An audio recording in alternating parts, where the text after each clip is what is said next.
I wanted to make sure that we emailed them and then we could post them, but Emmons was a slow adopter of that scheme. Well, if it's short enough, I mean, if it's not gonna be anything that we can't write it. Okay, everybody? Yes, ma'am. Representative Clifford, Here. Connolly, Here. Flitner, Here. Hallinan, Here. Ottman, Martinez, Here. Present. Stivar, Wharf. Excuse me. Madam Chairwoman, Here. 8 present, Madam Chair. Are we speaking now?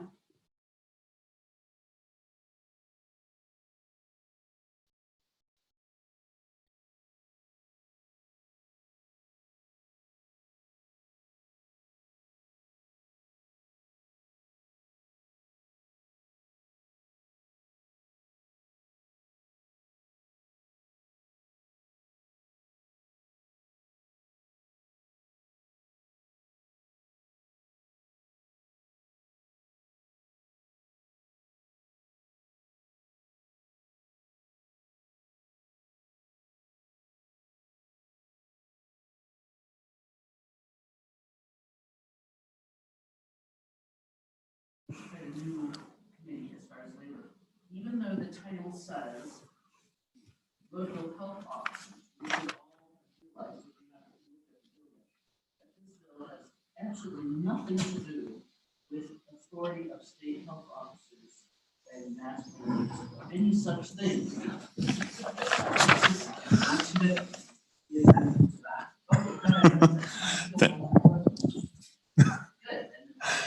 Thank you, Madam Chairman and committee. I bring to you today House Bill 109, and it's a pretty simple, straightforward bill, committee. And if you'll turn, please, to page, well, just a little bit of background. So, current statute has put in authority that the county commissioners or a district, if the law or a municipality, if they so choose, can appoint a health officer at the local level. And again, that can be a county health officer, a municipal health officer, or if they want to put a board together, a district health officer, which quite honestly, I'm not exactly sure what all that entails. But when it comes to a district, that was news to me. But anyway, the gist of the idea is that currently only medical doctors, MDs, are by statute qualified to serve in that position. And so the issue I bring to your attention, committee and Madam Chair, is that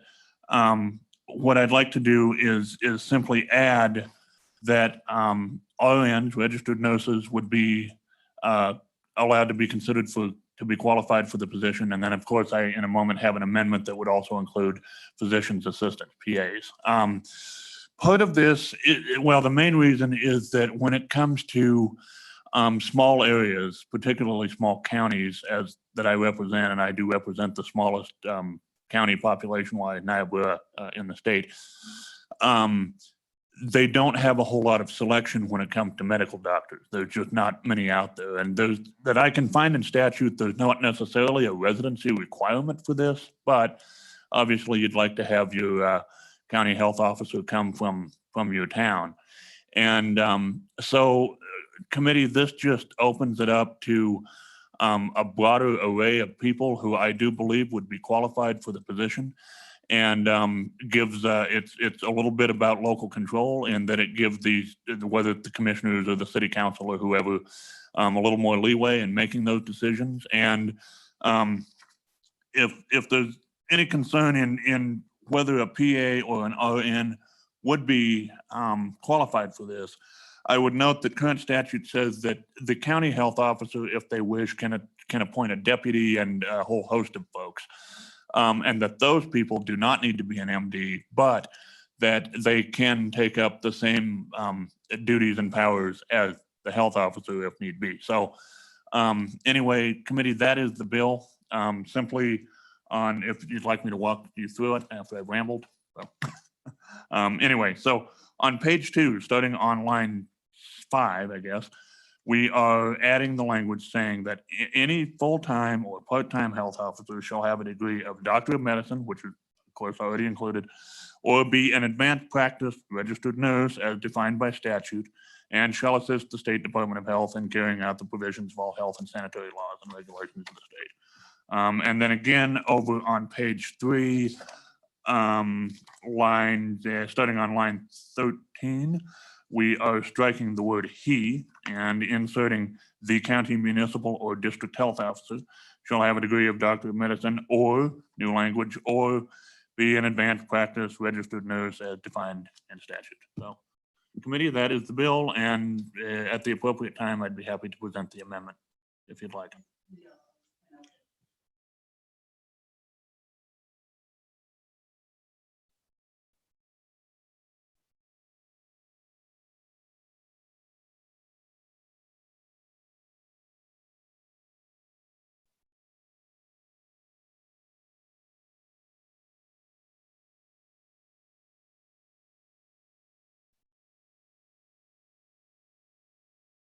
Hand, but I didn't see who's hand. Representative Clifford. Thank you, Madam Chairman. Representative Hunt, so I'm trying to wrap my head around this. So your county struggles being small. So how do you navigate this now? How does your county, do you have a public health officer, and what is their requirement right now? Thank you, Madam Chair. And Representative Clifford, we do. So all of the counties I represent, Weston, Niobrara, and Goshen, they all have a public health officer. And in the case of Niobrara, Dr. Jolene Falkenberg is a wonderful doctor. She has done an outstanding job in navigating the community through the COVID crisis. But it's to my knowledge, she may be the only MD in Niobrara County. I'm not 100% certain of that, but part of this comes from some of the conflicts at the local level that the counties have had. And so Weston County, Goshen County, and I want to say Washakie and Hot Spring County have had, disagreements with their health officers. And in those cases, those folks have either been fired, have resigned, or were not, their contract was not renewed for that position. And so to some degree, that speaks to the ongoing issue of COVID. But that's not really what this bill is about. But it just, the point is that if there is a disagreement with the elected body and the health officer that currently holds the position, and for whatever reason they decide to fire that individual, which they have the right to do, that they would be able to look around to a larger pool to find their replacement. Representative Connolly. Thank you, Madam Chair. First, let me say I have used a family nurse practitioner for probably 25 years, and I absolutely adore her as my primary care physician. There's no two ways about it. But that being said, I am concerned about training in epidemiology, especially today. And do you know the training of FMPs or PAs when it comes to epidemiology in comparison to what MDs get? Because I think that is absolutely crucial in terms of having a public health officer. Representative Hunt. Thank you, Madam Chairman. And I would agree, but I think that I would, the current statute also says that the county health, the local health officer, whatever the official position is called, will assist the state health officer in carrying out duties and so forth. And so I think that lessens any potential risk because they are, largely acting on behalf of the state health officer who is an MD. Representative Connolly. Yeah, thank you, Madam Chair. And I actually had a question about that, that clause that looks different than what's in current statute here. So the health officer shall assist the State Department of Health. And so right now, I expect my county health officer to act a little bit independently in relation to kind of the needs of my community when not already under the state health officer. And so this seems to me to be even kind of limiting because of the and shall assist. I mean, honestly, I'm unclear about that as different than what exists right now. And honestly, some of that kind of independent look that I expect out of Dr. Elias in my community. Is there a question? I'm not, what question should Representative Hunt answer? I think the general question, Is he Madam Chair, changing the relationship Yeah. of the local to the state? yes, and why is that clause there? What is it that you are changing with that clause by having individuals with just call it a less credential, right? Is that in some way kind of to make up for, you're going to have somebody who might not be as well trained, that you are now putting them under the state health officer? Because it seems like that could be. And then my point was, I have a physician who is the county health officer in my county who doesn't have that obligation right now. Or I think that person does. I mean, I'm confused. I'm honestly confused about that addition, and you just pointed to it. So what does it really mean? And Representative Hunt, before you answer, Bonnie, could you do me a favor and bring out the Title 35 book for me from the closet? I didn't bring my computer this morning. I know, but it'll be good to have it up here too. Go ahead, Representative Hunt. Thank you, Madam Chairman. And maybe I misspoke on that. This doesn't change the current relationship between the local health officers and the state health officers. And I would, I guess I would submit that there's, it's not changing the relationship, and it's not subjugating in any way the local official to the state official, certainly not in changing the statute.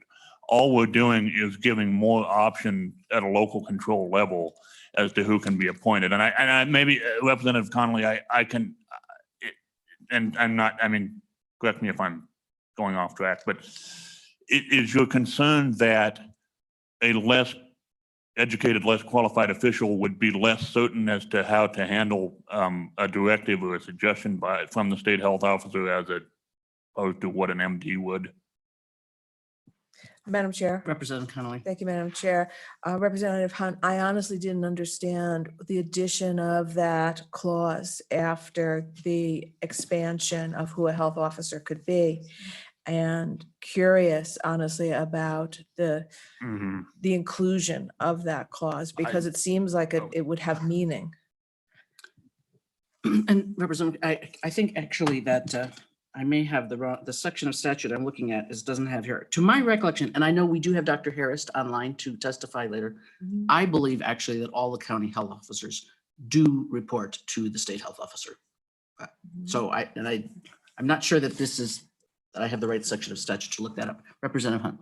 Madam Chairman and Representative Connolly, and I apologize, I'm trying to look for the specific language that's already in statute, but to Representative Connolly's concern, I get what you're saying. I think that this is mainly just conforming statute. It's already in statute, and I'm embarrassing myself by not being able to find it at the moment, but and somebody back here might be able to answer that. But it is already in this language is elsewhere in statute, wherein, and I decided to hold up the committee.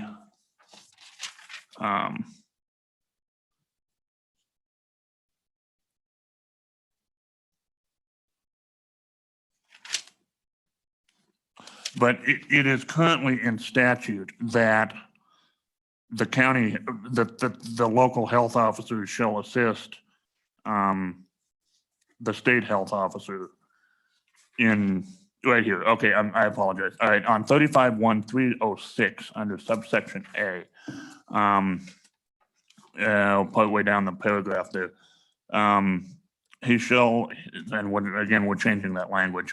The state or the local health, the health officer shall have a degree of Doctor of Medicine and shall assist the State Department of Health in carrying out the provisions of all health and sanitary laws and regulations of the state. So I believe that this additional language in 35-1305A is simply jiving with that. Yeah. So Because that's under 35-1306. And so that language is not under 35-1305, which is appointment of health officers and other personnel. as a matter of fact, Representative, I can see on page 3, lines 17 through 19, we have the existing language. So the advanced practice registers is being inserted above the existing language in 306. And the appointment of the health officers in 305, we're taking the language from 306 and inserting it there as well. But you're right, that is the same language. Okay. Feel free to keep asking, and Dr. Harris will be online. Yep.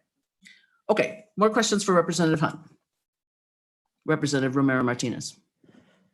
Representative Hunt, my question is in regards to the section you just quoted, 35-1-306, any health officer to assist in health and sanitary. Could that or may that include DOs and DCs since it's helping assist with, you had mentioned earlier, in other words, more natural type of doctors. Would that be something that would fit here too, since they're just helping assist with all health and sanitary situations in 35-1-306, or does that not apply? Thank you. Representative Hunt. Thank you, Madam Chairman. Representative, could you repeat as far as to applies to what? I'm sorry, the COs, did you say? I apologize. When you had said if we think this maybe does not apply, I'm kind of generalizing, but you were saying as it's currently written, it's can appoint a deputy, but now you're specifying people obviously that do qualify. Could that also include DOs and DCs? In other words, the holistic doctor types that are more and more being appointed at hospitals and places like that. Can they also be in this position, or is that something that maybe does not apply? So specific there, just for new members, so doctors of osteopathy or doctors of chiropractic would be, I think, what he's asking about there. Representative. Thank you, Madam Chair. Yeah, I'm not entirely familiar with medical lingo. Madam Chairman and Representative Romero Martinez, it doesn't expressly say that, but as far as when it comes to under 35-1-306C, the language existing says deputy health officer, public health nurses, sanitarians, and other such public health personnel as may be deemed necessary to adequately protect the public health. It doesn't expressly prohibit that, but I'm honestly not 100% certain. So Thank you. And that is incorrect, and I don't know, and actually I see Sheila Bush here she may know, but whether we have a definition of doctor of medicine in statute that excludes osteopathy or chiropractic. I mean, I know osteopaths are part of the Board of Medicine, I believe. Chiropractors fall under a different licensing board. So we may continue to ask that question as we have other witnesses. For Representative Hunt is being run through the ringer. I told you we are not a fast committee. Anybody else for Representative Hunt?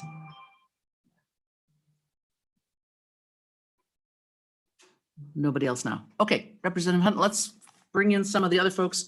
Bonnie, I believe we have Dr. Harris on a line.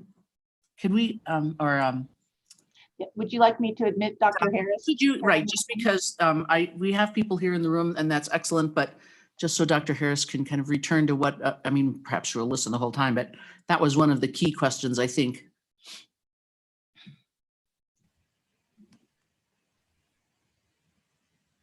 Good morning, Dr. Harris. Welcome. Good morning, Madam Chairman. Madam Chairman, members of the committee, my name is Allie Harris. I am the State Health Officer at the Wyoming Department of Health. We don't have any testimony today, but we wanted to be here to answer any questions that might come up. Madam Chairman, if I may just address a couple of the issues that have been brought up. 35-1-227 also addresses the relationship between the state health officer and the county health officers, and specifies that the county health officers work under the direction and supervision of the state health officer.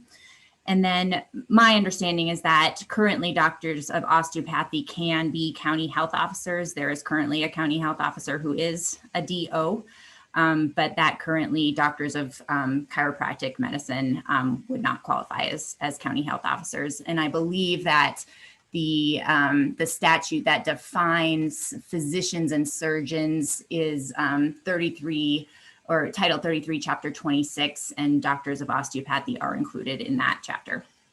Okay, more questions for Dr. Harris? Representative Connolly. Thank you, Madam Chair. Dr. Harris, do you know about the distinction in training and epidemiology between MDs and nurse practitioners and PAs? Dr. Harris. Madam Chairman, thank you. Representative Connolly. I'm not as familiar with the requirements for APRNs and PAs in terms of epidemiology training. I do know that for medical doctors that epidemiology, biostatistics, population health, and the interpretation of medical and scientific literature is required curriculum. Those subjects are on the boards that we're required to take to become a doctor of medicine. And then they're also part of the continuing education requirements for anyone who's certified by a board like the American Board of Pediatrics. And that's likely true for most of the primary care professions as well. But I'm not as familiar with what's required for APRNs or PAs in terms specifically of epidemiology and population health. Follow up. Thank you, Madam Chair. Dr. Harris, do you share my concern that the expansion to these other professionals might not be adequate in terms of the duties of a county health officer? Dr. Harris. Madam Chairman, Representative Connolly, I would say that I think that, training in these areas or education in these areas is important.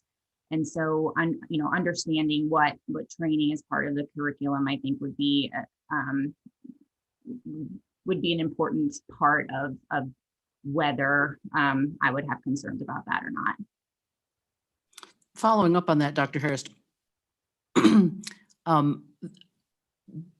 we don't, when a county or locality hires a health officer now, obviously one would assume that they're looking for a person with a specific interest in public health or epidemiology, but I would suppose in a rural area, they might not find one. To your knowledge, is it possible, or would there be a person hired as the county health officer whose actual specialty was, let's say, radiology or something like that? Just because they needed to find a doctor?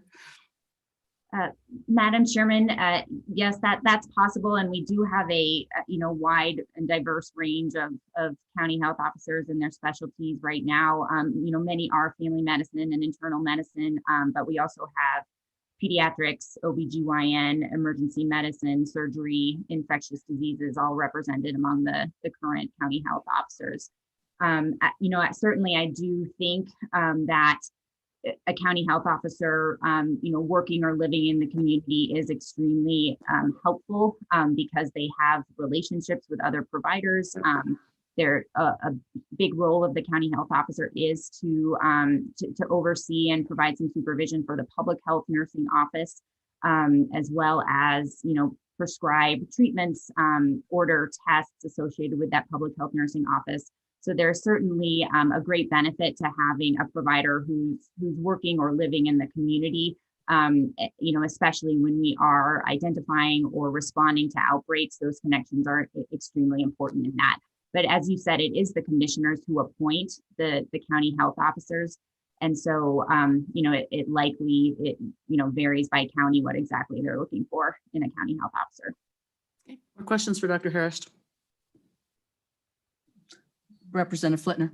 Madam Chairman, thank you. And Dr. Harris, thank you. I would assume the training that you specified that MDs particularly have with regard to epidemiology, do they have ongoing training in all of those fields, or is that just touched upon during their formal education? And so if you were to appoint an RN, would it be an impediment if they haven't had that kind of training? Dr. Harris. Madam Chairman, Representative Flitner, it likely varies by specialty, what type of kind of continuing training is required. I can speak for pediatrics that, continuing to stay up to date with epidemiology, biostatistics, population health is required for us to remain board certified. And I would imagine that is true for most, at least of the primary care specialties. But I would agree that, another practicing provider who has ongoing training in epidemiology, would certainly be a valuable person to have as a county health officer. Okay. Follow up? No? Okay, thank you very much, Dr. Harris. All right, we got in Sheila Bush, come on up. Oh, I see we have a number, but Sheila raised her hand first. I see the chairs are scooching a little bit closer together than we had them on Monday. It's not been the Labor Committee that moved them. I think it must be some other not health-oriented committee. Yeah, you tell Dr. Harris. We're in Dr. Harris, don't look. We're breaking the rule. Good morning. Good morning, Sheila. Just introduce yourself for the committee again. Good morning, Madam Chairman, members of the committee. Sheila Bush with the Wyoming Medical Society. We're here in front of you this morning with a formal position of opposition, but not at the concept in general. And I know that doesn't make a lot of sense. So give me a second and I'll try and get there. The Medical Society appreciates elevating the conversation of training. As many of you are probably aware, it's one of our favorite things to talk about in terms of the education and training of a medical provider and the importance that plays in what they do in their communities with patients. So today, as the bill is written, it seems to be focused on title in terms of MD, DO, nurse practitioner. And really, I think the conversation is one that requires a little more depth in talking about what those training requirements really are for the roles that these individuals play in our counties. And I would be remiss to say, if I didn't mention how important these people are. I think none of us knew really that they were there working in the background all along. We've had county health officers and a state health officer for decades. And it wasn't until COVID that we all became maybe hyper aware of their existence. But these are people who do this in addition to their regular positions in the community, their regular practice. And they do it because it's important to them and they're passionate about public health. And so I want to make sure that I'm at least on the record thanking them for that service.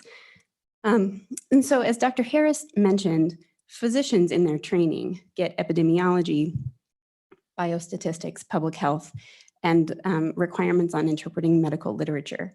And then that is part of primary care ongoing education for their board certification. At least that's our understanding. And Dr. Hallinan, I'm sure you could help with that also. And so really the truth of it is a nurse practitioner or a PA could also do a beautiful job in this role. It's just that we don't have a lot of detail about what their training in those same areas looks like. So for example, a nurse practitioner who might have a master's in public health would be a beautiful fit for these roles. And we're not here to disagree with that in any way.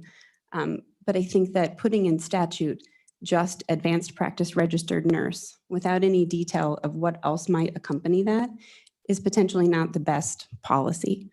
I am a little confused, I guess, with the language that we've talked about this morning in that a county health officer assists the state health officer in carrying out different and a variety of tasks.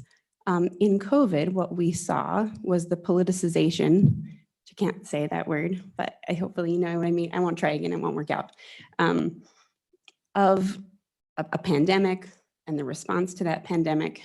And medicine was in a position to do the very best they could with the information they had at the time.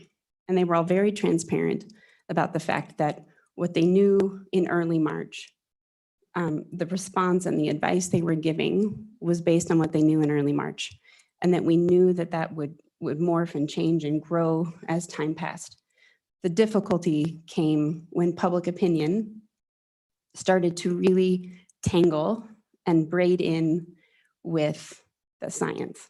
And so you won't be surprised to hear me say that from the medical society perspective, we're big fans of science. We think that it matters.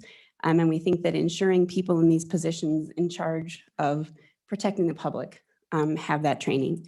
And so I want to be clear in that we are opposed to the bill as written. We don't oppose the concept of opening this to other professions. We understand the challenges of a rural state and are very sympathetic and want to be partners. We're not here to always say no. But I think when you expand beyond physicians, you have to be a little more specific, or we would love for you to maybe consider being more specific about that training that a nurse practitioner or a PA has. And I want to also make sure everyone knows we represent physicians and PAs and would be very supportive of what I believe the amendment is in terms of including this with PAs. And so I guess the formal request from our organization would be to be really thoughtful about when you expand it beyond a physician, our opposition is into that, but in being really thoughtful about maybe putting some specificity and language about a master's in public health or specific ongoing training in epidemiology, which is already a base requirement for physicians. And so in opening that up, maybe a careful consideration. Questions for Ms. Bush? Representative Connolly. Good, thank you, Madam Chair. And this would be for Dr. Harris and Ms. Bush, and just listening to you and trying to figure out what to do about this. And thinking honestly about the amendment that just puts another "or" and includes PAs in. What about just a clause after there that says with training in public health? Would that help in some ways? It would honestly, it would alleviate some of my concern. And I'm just curious if you think that that would be sufficient to kind of assure that we're getting qualified people. Sounds like MDs already will per se have it, and we want with APRNs and PAs that they show some evidence. Would that work? Just that little clause? Dr. Harris, do you have any input on that?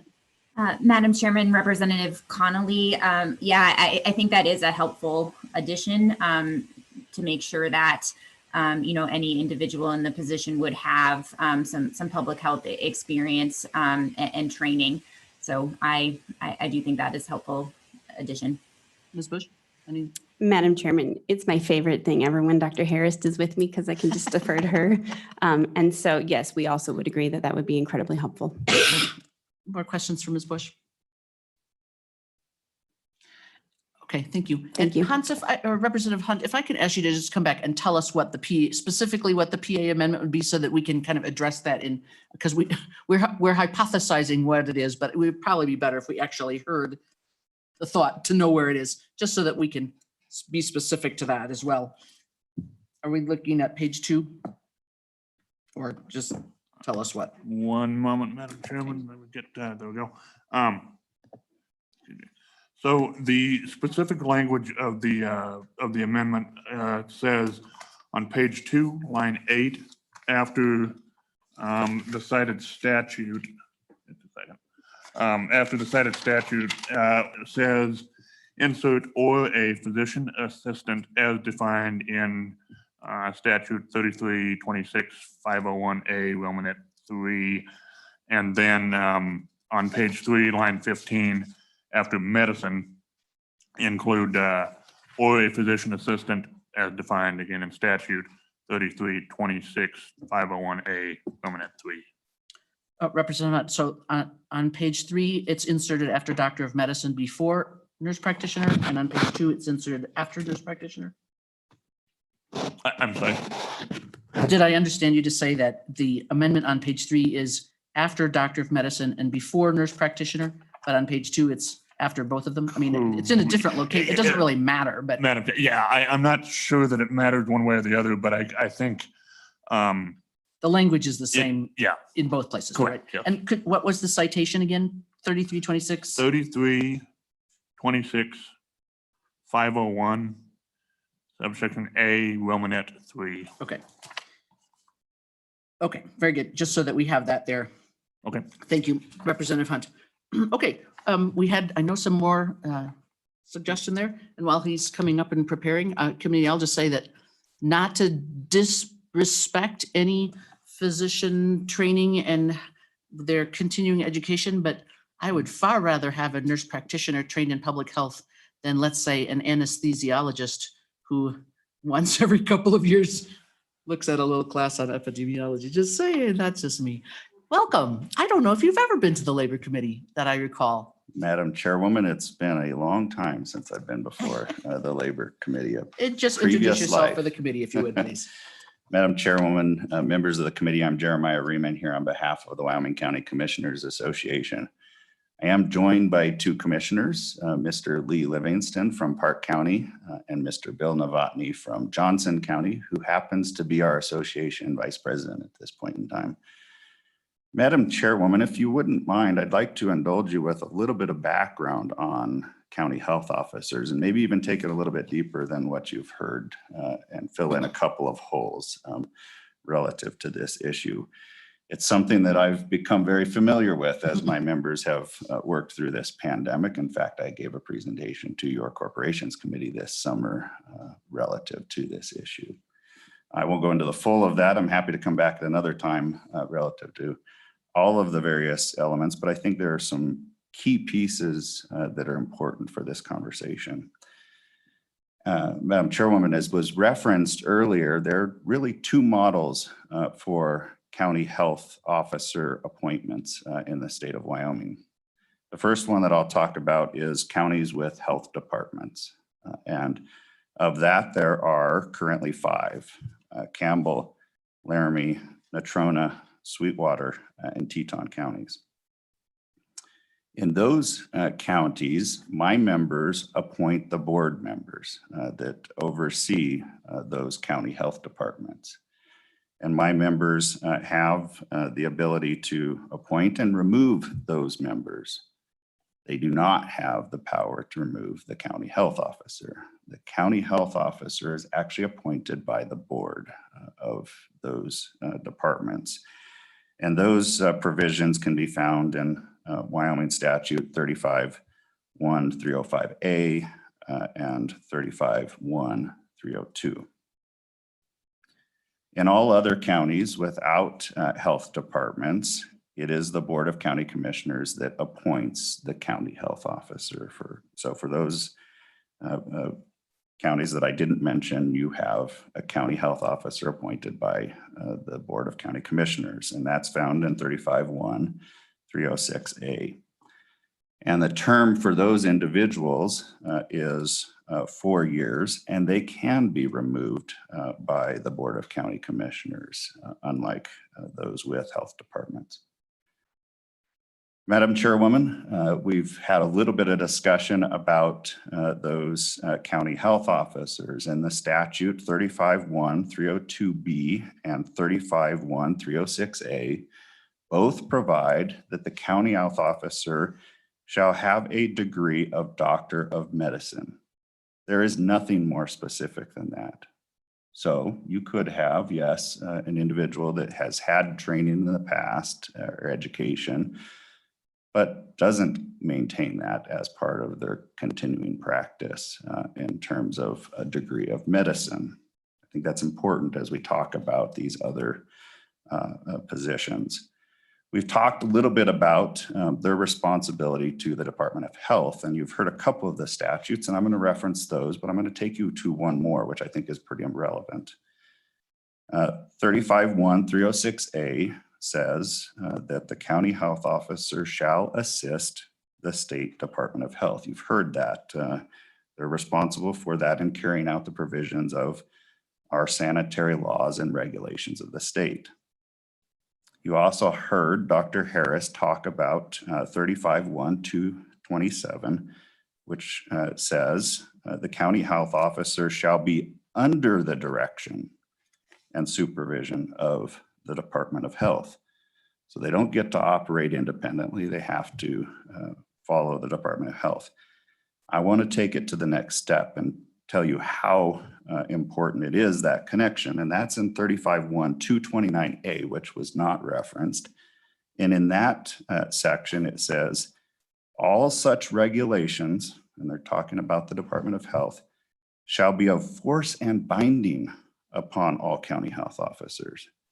That's pretty strong language in statute relative to their responsibility to the Department of Health, which really means, and I don't want to get into this debate, that once my county commissioners appoint these county health officers, they really are appointing somebody that's now responsible to another entity, not necessarily to their own county and to their own board, which again, I think is important in this conversation. Madam Chairwoman, I wanted to then move to my testimony relative to this issue. Rural healthcare is a difficult situation in our state at current. The MD constraint is a problem, and it's a problem for a couple of reasons. One, MDs don't necessarily exist in every one of our communities in a great deal of number. And two, and this goes to Ms. Bush's comments, a lot of them don't want this job. They might have wanted it at one point in time, but they don't want it any longer. And I don't blame them. It is a difficult spot, and they have been under difficult circumstances. And I too want to compliment them and the commissioners and others for the job that they've done, and Dr. Harris as well in that. As I mentioned earlier, the current statute does not require that there be a focus on public health necessarily for the appointment of these individuals.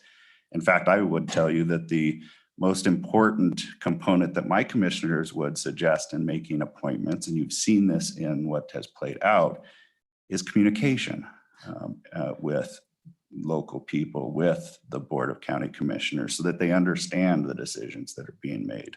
So that is top of mind in addition to the constraints that my commissioners are under.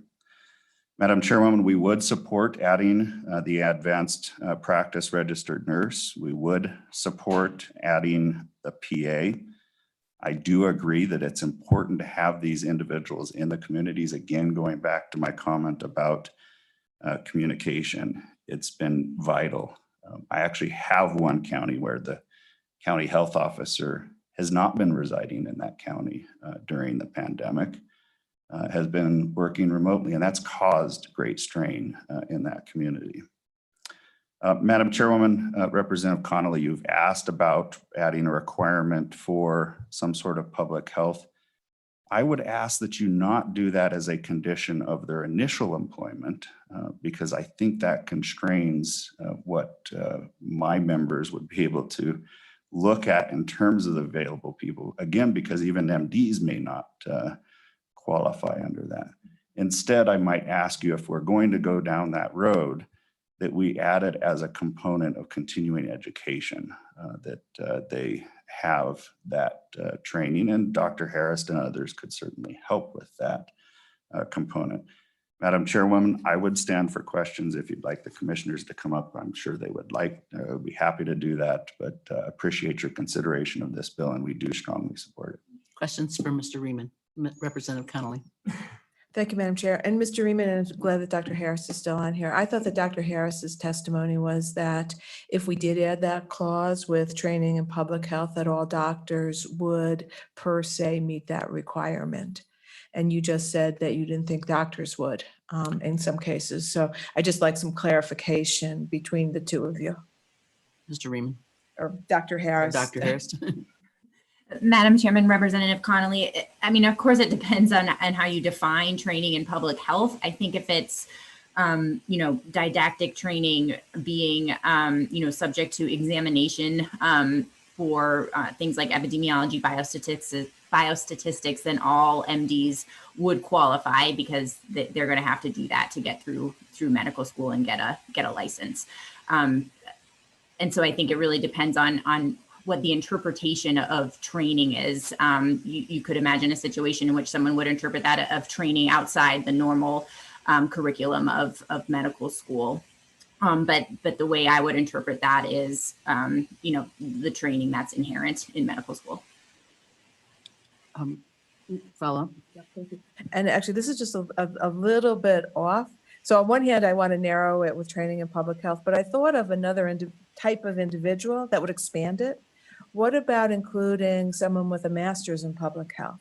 They're not necessarily trained in medicine, but they're absolutely trained in epidemiology and biostatistics, things along those lines. Is there any consideration, and again, Dr. Harris and Mr. Riemann, what would you think about expanding it even just a little bit further? Dr. Harris. Madam Chairman, Representative Connolly, I think what you're saying is anyone with a master's of public health. I think the problem there would be the prescribing authority, in that it is important for a local health officer to have prescribing authority and the authority to order laboratory tests, because that is what we ask them to do for the public health nursing offices, in many cases for the schools in their community. If there were an outbreak and there needed to be prophylaxis, they often assist with that. And so I think there does need to be prescribing authority, as outlined in Wyoming statutes. You're just trying to help. More questions for Madam- Mr. Riemann? Madam Chairwoman, Go ahead. could I respond? Representative Connolly, what I'm trying to suggest is that you may have an individual that had some base level training in public health as part of their education, but that's not necessarily what they do on a day-to-day basis or maintain that as a focus. And as it stands, MDs all broadly under the current statute would qualify.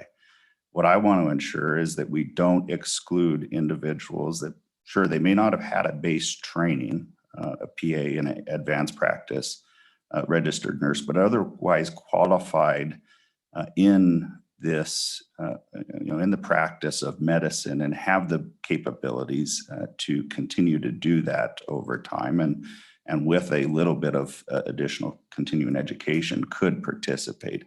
I'm worried about constraining the system further than it already exists.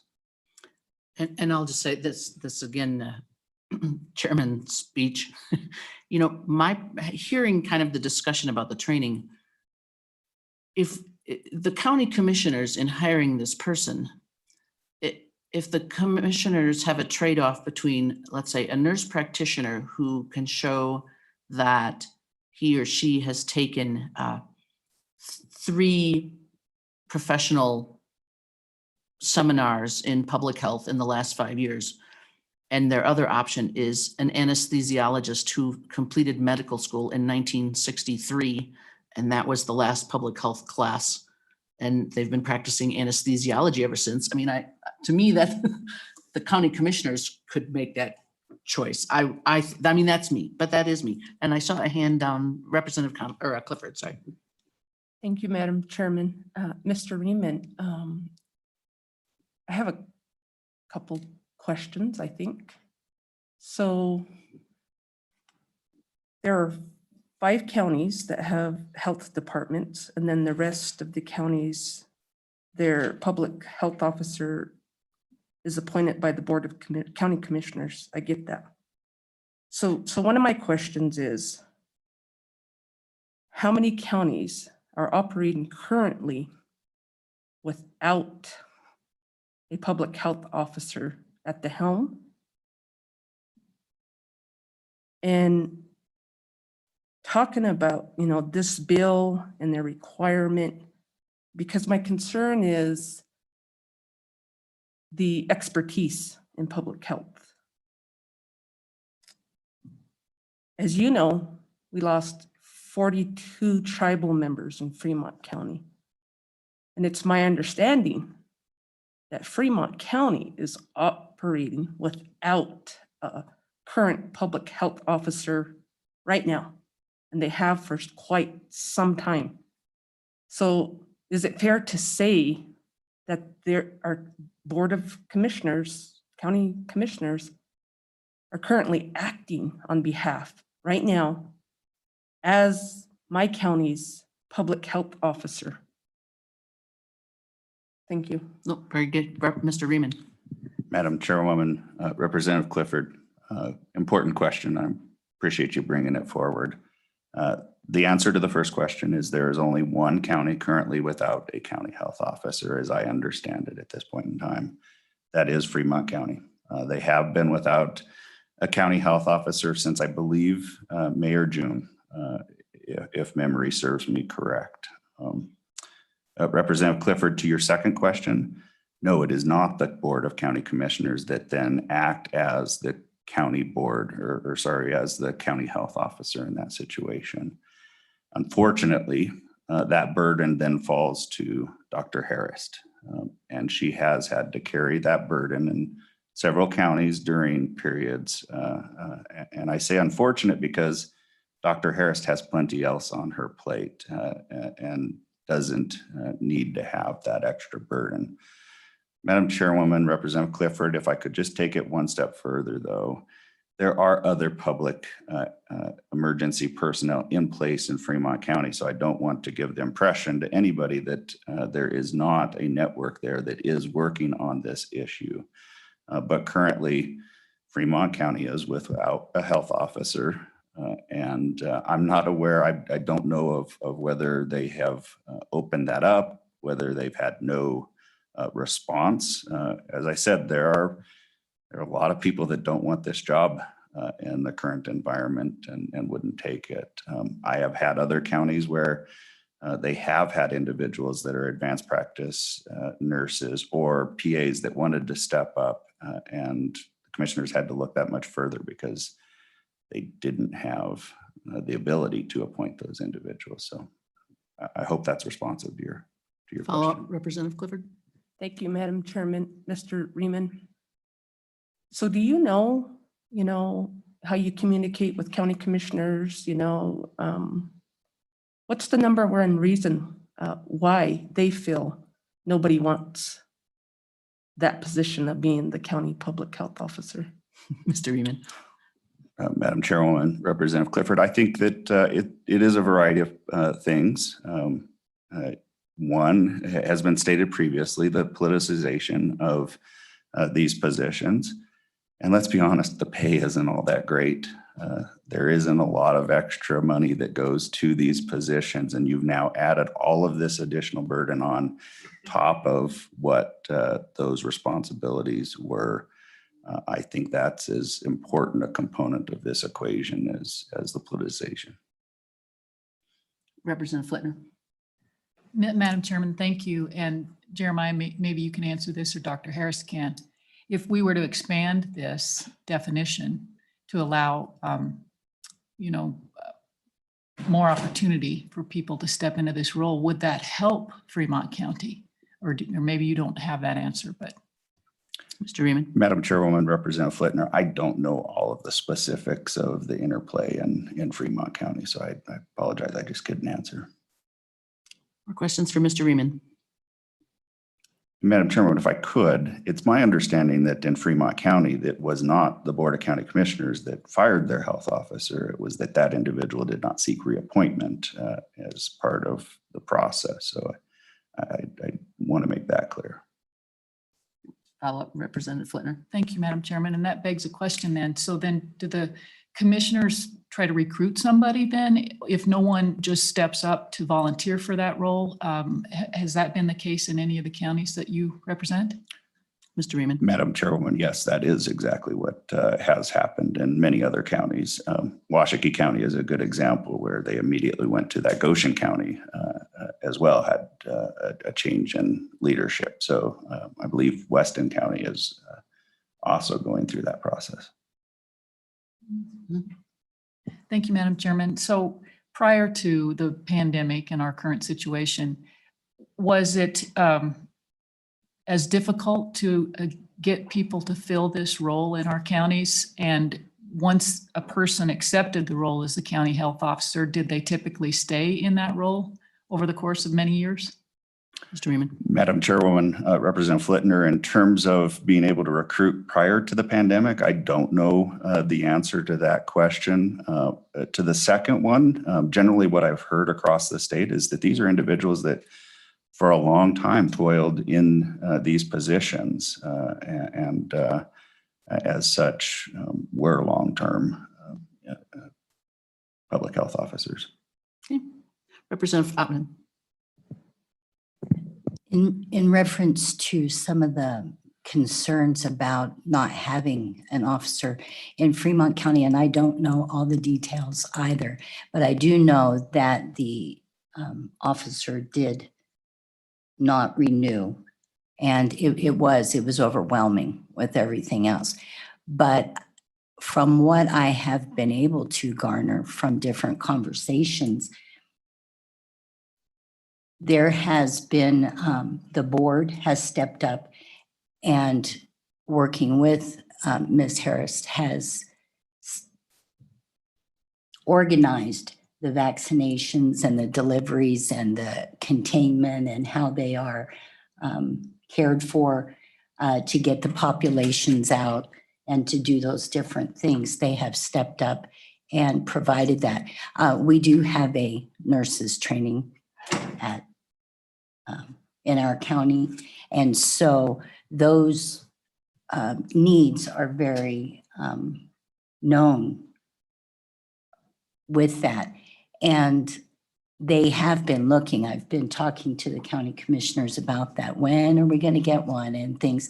And they have put that out, but to find a medical professional right now with our hospital situation, we are dealing a lot with a lot of things, issues with bringing doctors into our county. And so this isn't someplace where they are just fleeing there or coming there, I should say, in mass. So I believe it is something that is being worked on, but this bill would help that. And as you were saying, because of the ongoing training that can be done. And we know more about it this year than we knew last year. So someone getting that training 20 years ago, 10 years ago, 5-3, they would not have all the skills that were necessary to perfect what went on at that time. So that was just a comment. All right, any more questions for Mr. Freeman? Representative Clifford. Thank you, Madam Chairman. I've spoken to our former public health officer of our county, Pepper and I from the same, my colleague here from the same county. And his term ended in June. And he did give the county commissioners over a month's notice that he wasn't going to renew. And he offered to stay on. And they declined. And then he did suggest a local pediatrician that has a public health degree. And to this day, we still don't have a public health officer. So that's my concern, is the qualification, the needs of my county, including the reservation and its members. So that I just echo some of the concerns as far as expanding the expertise with this particular issue. And so, yeah, thank you. Madam Chairwoman, if I could, you know, at the end of the day, I'm not in the commission seat. I don't get to make those decisions. But what I would like to say is that I do play a role. When I understand a commission is considering replacing or needs to identify a public health officer, I will give them the consequences of what that decision is, including the fact that the state health officer is now your county health officer. Is that something you want? That's a choice that they've got to make. I'll go through what that can mean in terms of other situations. So at least from my seat, I try and advise my commissions as much as I can about the interplay and what the statutes say, what the requirements are. And ultimately, they make those decisions. So I can't answer for every individual board decision that exists out there. Thank you. Does either of the commissioners wish to testify?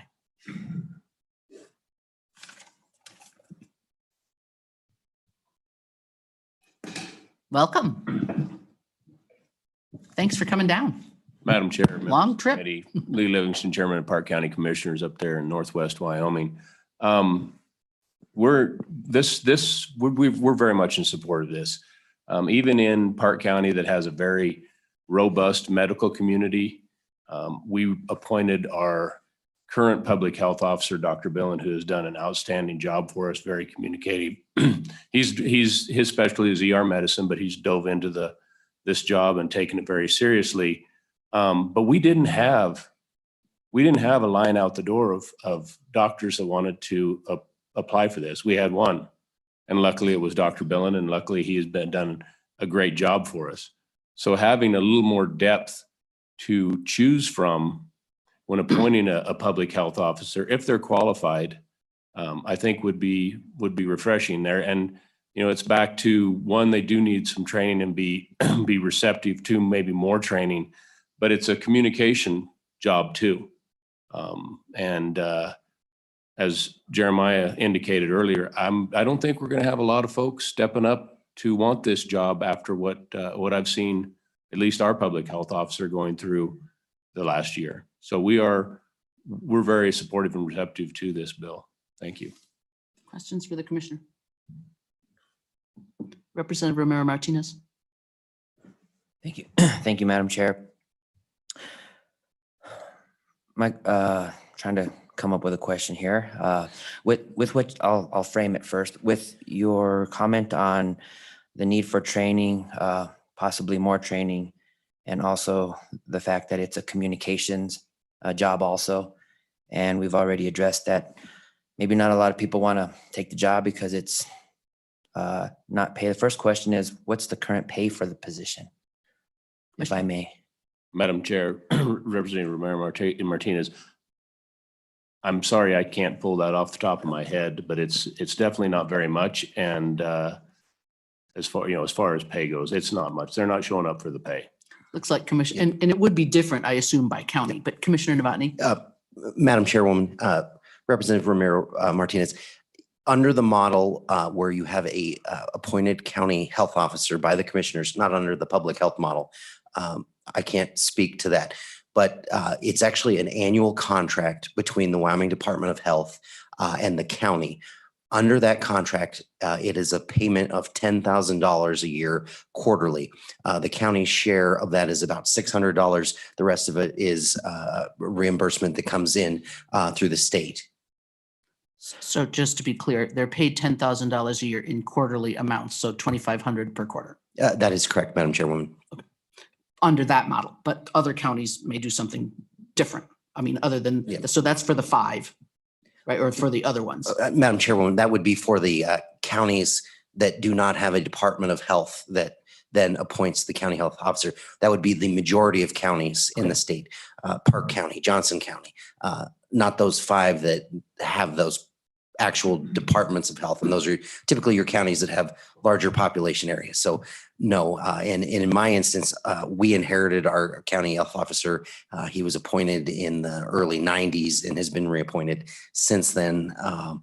He also serves as the medical director for our emergency ambulance system and also is on the hospital board. So wears a lot of hats, but has done a good job of being accessible and available. And certainly we've been one of the counties that's had most of the variances. And right now we are operating under no health restrictions.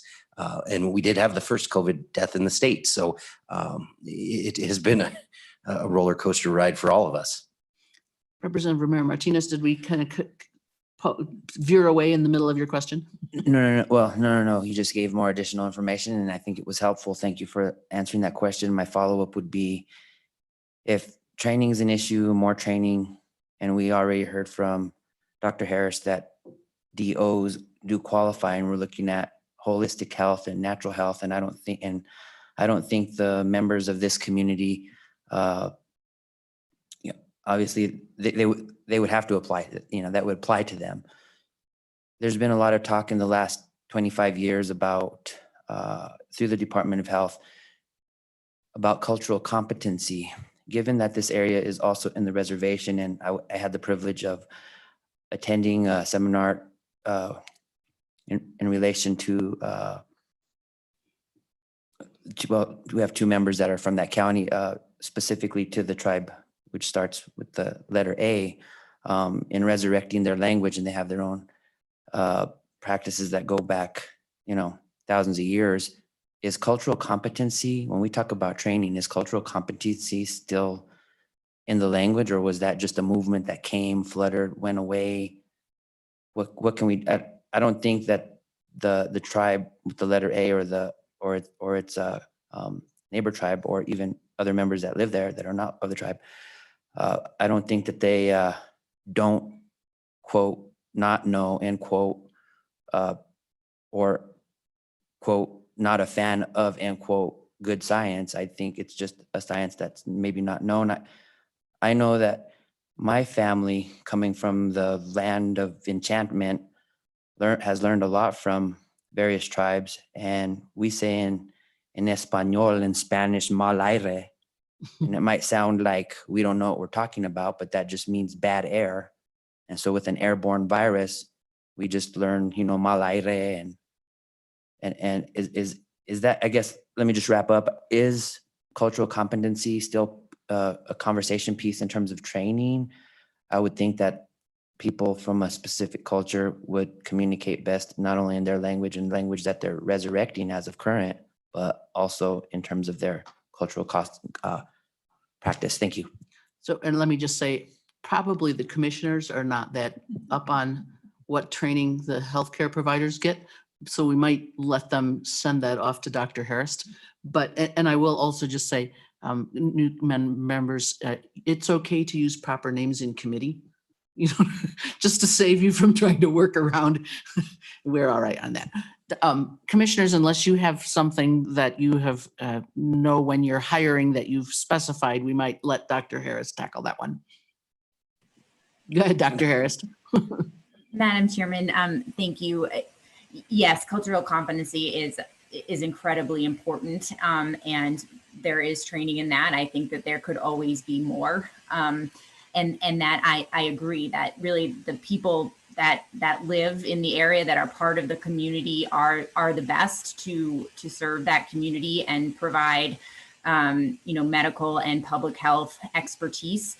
The tribes are their own public health authority, but we have been lucky, I think, to have a partnership with them throughout this pandemic, and a partnership between the county and the tribes as well.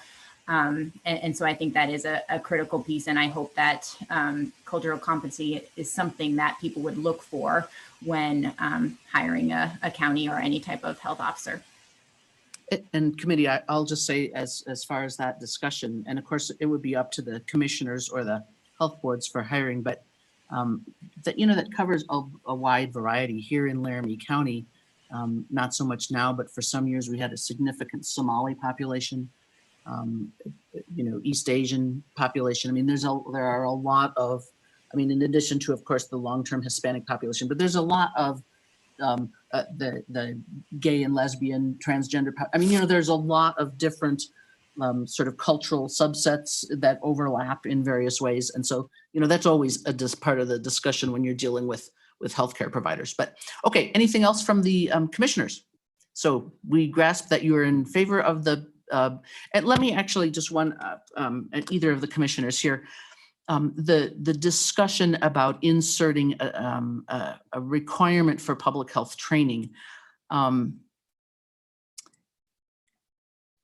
Sometimes putting things in statute, and of course, if we put it in here, it's not in the Doctor of Medicine. And as to I'm not picking on any kind of physician, but if you think, and he wasn't an anesthesiologist, so it's okay. But if we pick, say, an anesthesiologist or radiologist who maybe last had their training in this a really long time ago, my preference would be to leave that kind of job description, hiring decision up to the commissioners or the health boards who hopefully if they have more than one applicant, and if you got one applicant, you got one applicant. But if you have several, my thought would be that would be on the mind of any wise commissioner or health board. Any thoughts on that?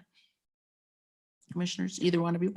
Madam Chairman, I'll just say that I would, as you said, I would caution against writing anything into the statute that is going to create so much of a sideboard that it actually narrows the pool. And I think that it will be on us to find and appoint the most qualified public health officers. But if you would allow us to expand our pool into including those advanced practice nurses or a physician's assistant, we will make sure that they have adequate training so that they can handle it. And certainly we've all gotten to know a lot more about the public health statutes than we ever cared to know prior to this experience. So I would just caution against probably inserting too much into the statute that maybe would be a hindrance to us finding a good applicant. Any more questions for the commissioners? Okay, thank you. Donna, is there anybody else online? Yes, Madam Chair, we have Kathy Emmons wishing to testify. Shall I admit her? Great, send her in.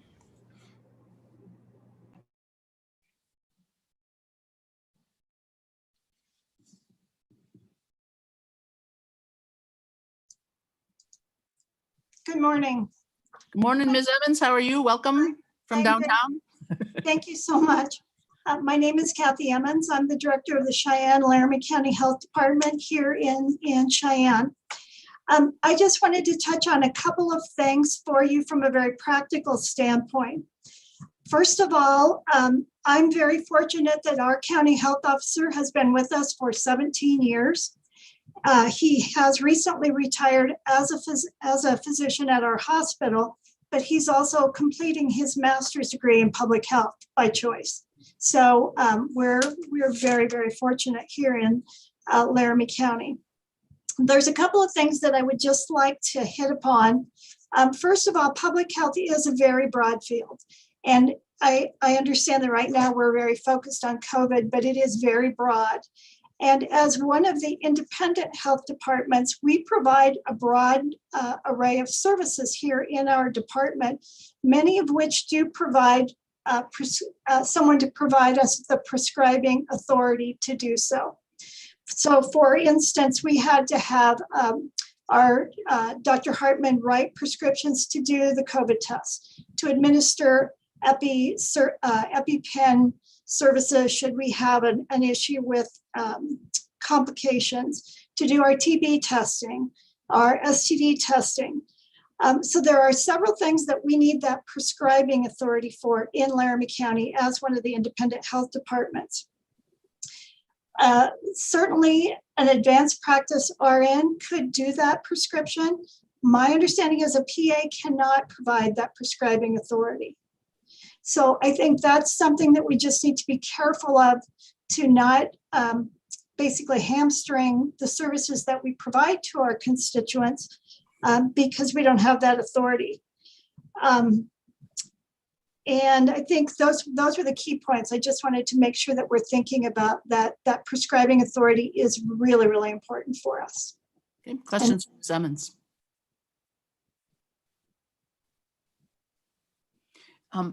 Ms. Bush, if I can just ask you a follow-up on that. The PA bill that is working through the process, would that give PAs independent prescribing authority? I mean, or they still need to be under the scope of a physician?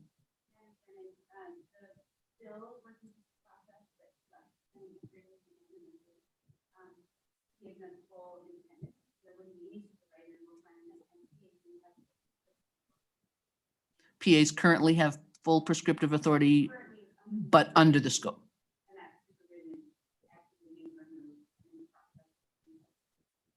Okay, so that's a flowing situation. Dr. Harris, if for some reason the PA bill did not pass, would it be onerous for you to be the physician authority over any hired PA who is a health officer? Madam Chairman, that's a good question. You know, certainly the state health, any physician who's supervising a PA needs to submit an application to the Board of Medicine. But certainly I could do that. I think the issue would come, you know, the way it's set up now, there's always a backup in place if the county health officer is on leave, or there isn't a county health officer, if the state health officer on leave, or there isn't a state health officer, there's somebody there to cover that area. And so I think that would be the main concern is who would supervise, you know, that PA, you know, in the absence of a state health officer temporary, for example. Okay, any more? Did we have Representative Connolly? Or I mean, sorry, Clifford, I beg your pardon. The C thing, you know, I just got too many C's.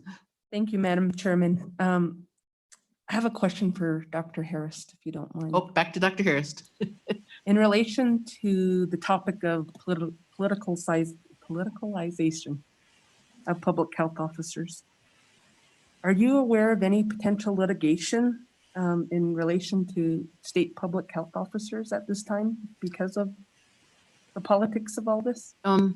Representative Connolly or Clifford, not to shut the question down, but can you tie that specifically to this bill just so we don't end up with a really long discussion? So my concern goes back to the expertise in this particular bill, and I'm concerned about unintended consequences if we change and expand the scope. Like, hopefully that clarifies the question. Dr. Harris. Madam Chairman, Representative Clifford, I am aware of one lawsuit. It has been written about in several media articles in the past couple of days, in which, you know, me as the state health officer and the county health officers are named. Although as this bill would not change the ultimate reporting of county health officers to you, whoever they are, the legal liability would not be changed realistically. Madam Chairman, yeah, that is my understanding, is that this wouldn't change anything about liability. Okay. Representative Romero Martinez. It's been very much. So who are you directing the question to so they can pay close attention? Dr. Harris, please. Okay. And folks, we're keeping track here. We got about 20 minutes. You know, some committees do 4 bills in their 2 hours. Just go ahead, Representative Romero Martinez. We have pretty much determined that it's a labor of love. I mean, they're getting 10 grand a year broken into quarters. And this is the Labor, Health, and Social Service Committee. Is it safe to say that there's a huge disparity in pay for this position? And does that need to be addressed in the future? Maybe not right now, but. Dr. Harris. Madam Chairman, Representative, I would certainly agree that this is a labor of love, and that the county health officers are just extremely dedicated to public health and their communities, and that's why they do this job. I do believe that in addition to the $10,000 a year that the department contracts with county health officers with specifically for emergency preparedness activities, that in some counties, at least, that there is additional pay. I don't have an idea of what those amounts are. Certainly, anytime that you're increasing, you know, pay for a position, it's likely going to be easier to recruit that position. Thank you. Okay. Good. All right, committee, I think we can move on probably. Remember to keep up your list of what educational topics you want. We're only aiming at 1 Zoom meeting a day. We want to have a whole month of Zoom education. I know we would all love that. See, that's why I love this committee. Isn't it interesting? You learn so many things. Okay, public testimony is closed. Do I hear a motion on the bill? Moved by, was that Flitner? Seconded by Stivar. Do we have any discussion or amendments? Representative Hallinan.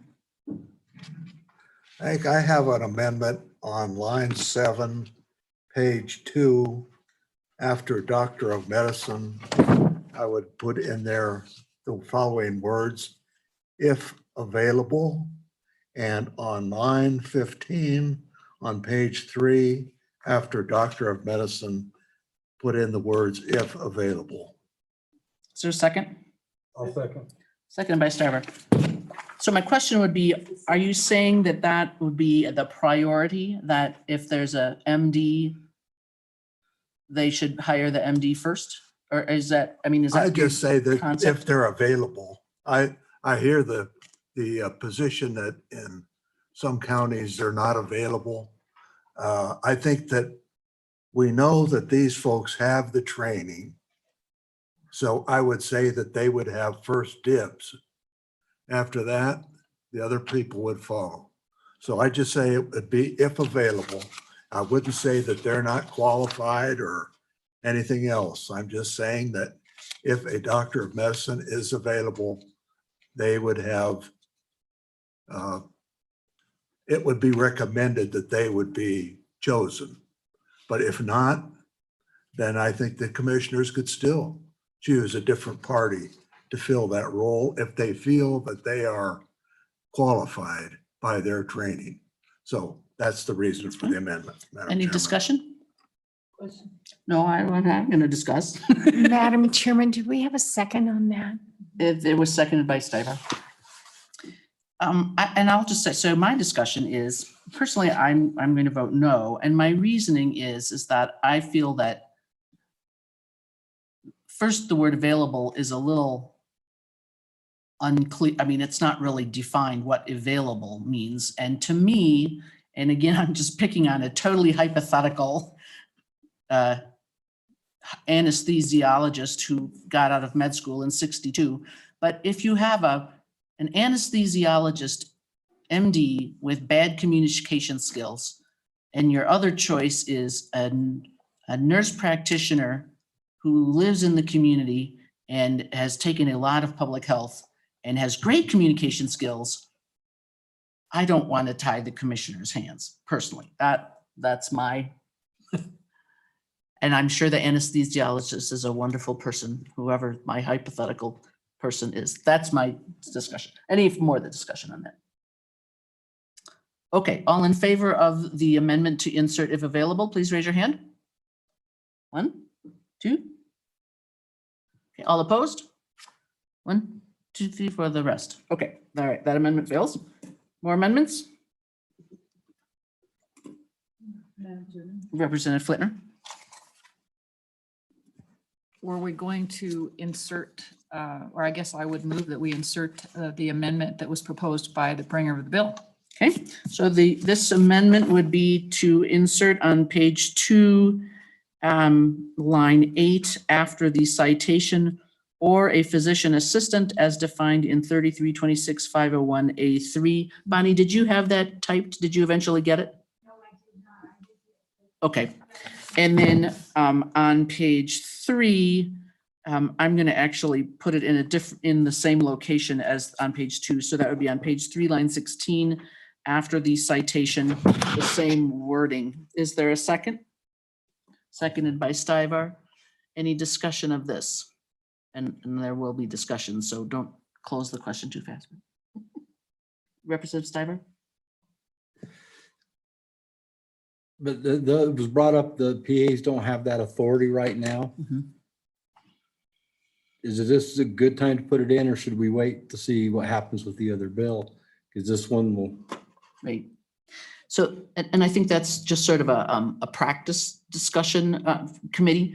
I think we could either, if we so vote it, we could either insert it now as it is, and then if for some reason the PA bill doesn't pass, we could let the Senate delete it when they see this. Or conversely, we could not insert it now, and then as the process goes on, let the Senate amend it in later. I mean, to me, that it doesn't really matter which approach we take. I think, you know, we communicate perfectly fine on this issue with the other end of the hall, so I don't really care. Representative Flitner, did you have some input on that? Madam Chairman, thank you. I think that's a great idea. And I just, Or which is a great idea? what you just said. But I said 2 things. Well, yeah, if it doesn't pass, to let the Senate clean it up. So put it in and let the Senate take it out if it Right, doesn't pass. That's exactly. your thought. And really, living in rural Wyoming, We're lucky that this appointed position isn't a doctor of veterinary medicine. Seriously. Well, you might, people who are glad their patients don't talk back. Representative Hallinan, did you have a comment? Yes, thank you, Madam Chairman. I think this ought to be addressed here and now. The physician's assistants have the ability to prescribe with they work with a doctor. So I think they have the backing for the doctor, his training, and I think that we should include it now. And that's true that whoever they hired, even if the bill didn't pass, the PA would be working with some physician anyway. Presumably they would discuss that. Did I have questions or input down that way? Okay, all in favor of inserting the PA in these two locations, please raise your hand. 1, 2, 3, 4. Okay, very good. That's unanimous. Okay, Bonnie, and you can just get or I have the citation here either way. Okay, is there any other amendment? Yep. Representative Connolly. Thank you, Madam Chair. And what I'd like to do, and this would be the compromise from what I've heard, is that after now the insertion. What page are you on? I am on page 2, and it would be after the insertion of the physician assistant. Right, so after what we just passed, add in, and shall pursue continuing education in public health. And that. Okay, moved by Connolly, seconded by Flitner. So then we have, I'm just going to read the. Madam Chair, Representative Connolly. and just to, at this point, this sentence is very, very, very long with a couple of ors and ands, and this would just be grammar. I would put a period after that, then delete the word and put in the county health officer for a new sentence. It changes nothing in terms of content. It just stops it from having 17 ands and 14 ors in that particular sentence. Okay, so or a PA, blah, blah, blah, and shall pursue. Continuing Period, education. the health officer shall assist. But the other option, if I just bring up, would be to end the sentence about degrees after the PA insertion and turn, this might be a friendly amendment, and then turn lines, the end of line 8 through 10, the county officer shall assist the State Department of Health in carrying out blah, blah, blah, and shall pursue. I mean, I'm just thinking you could, doesn't matter. We can clean that up later. But anyway, we'll give Bonnie something so she doesn't have to tear her. Representative Flitner.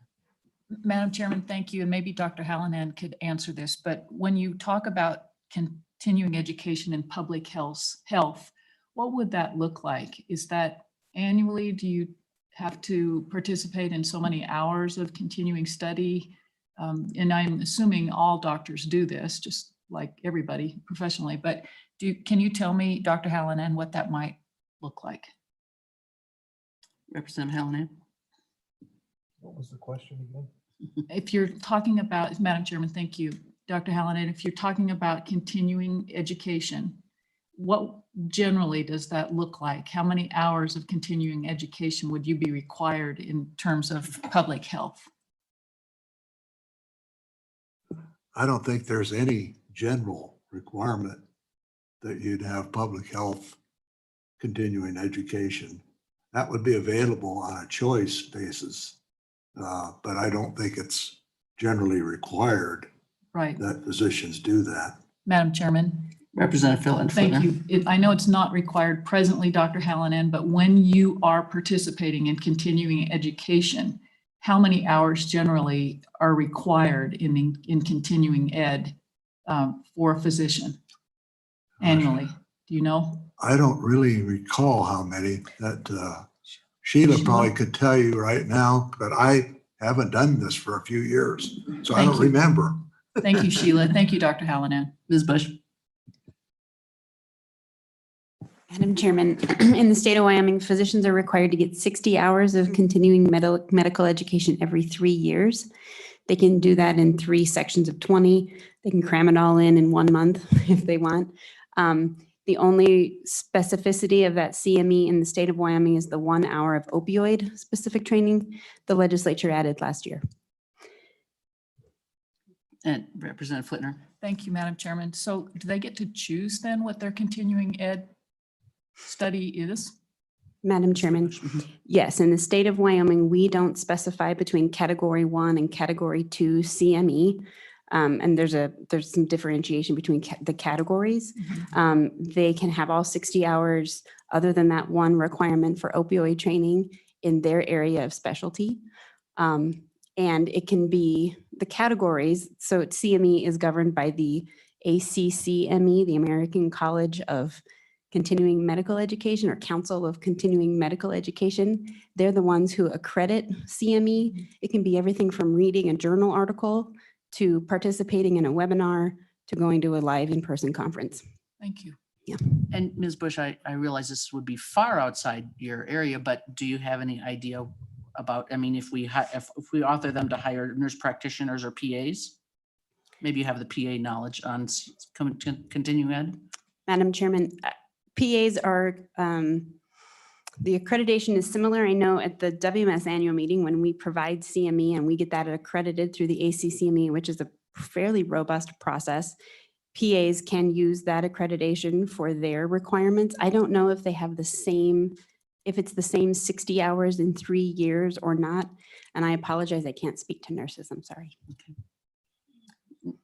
Representative Flitner. Thank you, Madam Chairman. So then when the commissioners were talking about being a little less prescriptive here, could our commissioners be more prescriptive on their end in terms of the accreditation and the necessary training that they feel like would be important for this job?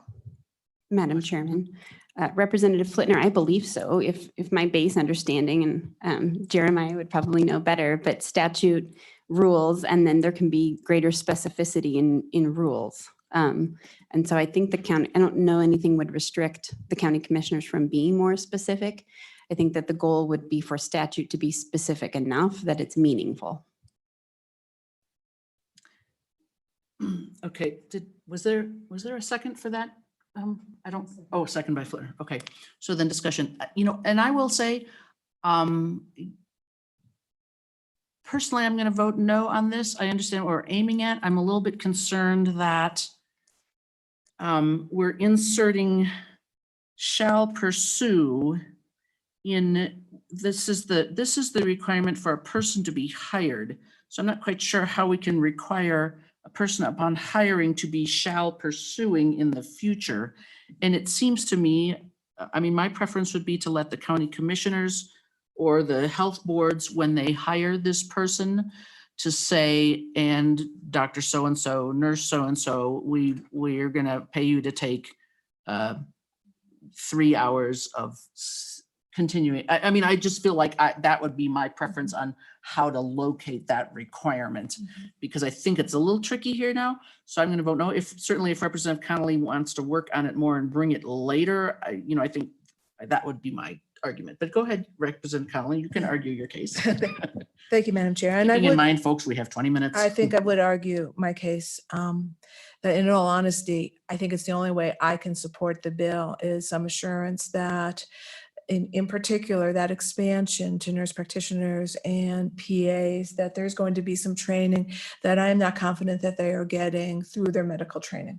And so I like the idea of actually making MDs, as you would point out, your anesthesiologist or podiatrist, also have some continuing education in public health. I also see the requirement in terms of the shall comparable to what already exists in statute, that the county health officer shall assist the State Department of Health. That's going into the future as well. And so this is really no different, that the county health officer shall pursue continuing education. It's just a term and condition of the employment. So I would urge the body, just us, to kind of vote yes. Little body. Yeah, the little body. Okay, any further discussion of this amendment? Okay, all right, all those in favor of the amendment, please raise your hand. 1, 2, 3, and all opposed? 1, 2, 3, 4, 5. Okay, that amendment fails. You could work on it a little bit more, Representative Connolly. Okay, any further questions or any further amendments? All right, vote on the bill. Bonnie? Representatives Clifford, No. Connolly, No. Flitner, Hallinan, No. Ottman, Aye. Martinez, Aye. Stivar. Aye. Madam Chairman, Representative Wharf left an aye vote. Madam Chairman, your vote. Aye. Madam Chairman, we have 6 ayes, 2 noes, the noes being Representatives Clifford, Connolly, and Hallinan. So three no's. 3 noes, I'm sorry, 7. 6-3. Okay, very good. All right. New Um, math. Madam Chairman, I do have another meeting that. Yeah, you're excused. I am not walking No, out in. enough. That's it. She's in at the end of it. No. Okay, thank you, Representative Hunt. Thank you, all those who participated. The meeting is adjourned. So far, committee, I don't have anything specific for Monday that's been read in. I mean, I have other bills, but that I've not put on Monday. So we'll just, No meeting? oh, I didn't say that necessarily. We could stand